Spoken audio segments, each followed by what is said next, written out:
হে আমার প্রিয় রব, আমি সত্যিই খুব ভেঙে পড়েছি। ভেঙে ভেঙে কেমন যেন এক অস্থির মানুষ হয়ে গেছি। আমার জীবনটা আর আগের মতন চলতে পারছে না। সবকিছু কেমন যেন অন্ধকার, দিশেহারা, নিঃশব্দ হয়ে আছে। হাসি মুখে লুকিয়ে রেখেছি এক সমুদ্র কষ্ট। কাউকে কিছু বলি না, কারণ সবাই নিজের মতোই ব্যস্ত। তবে আপনি জানেন রব, আমার ভাঙা মনের প্রতিটা শব্দ। আপনি তো ভালো করেই জানেন আমি কতটা অসহায়। হে আমার রব, আমি আর পারছি না। এই ভাঙা মন, ক্লান্ত চোখ, সবকিছুর ভারে যেন বুক চেপে ধরে আছি। আপনার দয়া ছাড়া আমার আর কোনো কিছুই নেই। আমাকে ধৈর্য ধরার তৌফিক দিন। এই কষ্টগুলো সহ্য করার শক্তি দিন।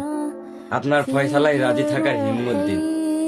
হে আল্লাহ, আমাকে আর কখনোই একা কইরেন না।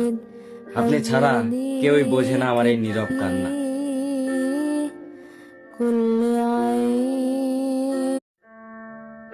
হে আমার প্রিয় রব, আমি সত্যিই খুব ভেঙে পড়েছি।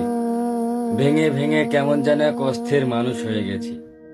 আমার জীবনটা আর আগের মতন চলতে পারছে না। সবকিছু কেমন যেন অন্ধকার, দিশেহারা, নিঃশব্দ হয়ে আছে। হাসি মুখে লুকিয়ে রেখেছি এক সমুদ্র কষ্ট।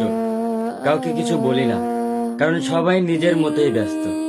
তবে আপনি জানেন রব, আমার ভাঙা মনের প্রতিটা শব্দ।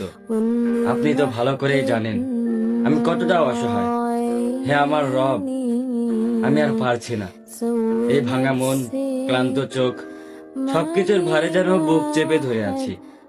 আপনার দয়া ছাড়া আমার আর কোনো কিছুই নেই। আমাকে ধৈর্য ধরার তৌফিক দিন। এই কষ্টগুলো সহ্য করার শক্তি দিন। আপনার ফয়সালায় রাজি থাকার হিম্মত দিন। হে আল্লাহ, আমাকে আর কখনোই একা কইরেন না। আপনি ছাড়া কেউই বোঝে না আমার এই নীরব কান্না।